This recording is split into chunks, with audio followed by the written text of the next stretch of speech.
Never try to underestimate God's power. ఈ రోజు నువ్వు మనుషుని తీసి పడచ్చు. ఈ మనిషి ఎలాంటి మనిషి? No. God can use anybody.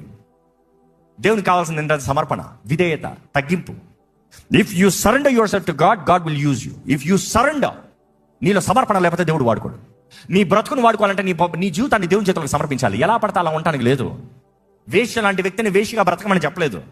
వేశ్య తన జీవితాన్ని మార్చుకుంది. ఈరోజు చాలా మంది తన వేశ్యగా ఉండేది కదా, దేవుడు అంగీకరించాడు కదా, అయితే ఐ కంటిన్యూ మై సిన్, నా పాపాన్ని కొనసాగిస్తాను, ఇలాగనే కంటిన్యూ అవ్వనే కాదండి. దేవుని అక్కడ చూస్తే దేవునికి సమర్పించుకున్న వారు మనల్ని మన సజీవంగా సమర్పించుకోవాలి. ఆయనకి అంగీకారమైన జీవితంగా బ్రతకాలి. దేవుని వాక్యం చూసినప్పుడు లోకము ద్వారంగా నీచంగా ఎంచబడిన వారిని దేవుడు వాడుకుంటాడంట. ఇంకా చదువుదామండి. తృణీకరింపబడిన వారు, రిజెక్టెడ్. మీకు ఎప్పుడైనా లైఫ్ లో రిజెక్షన్ అనుభవించారా?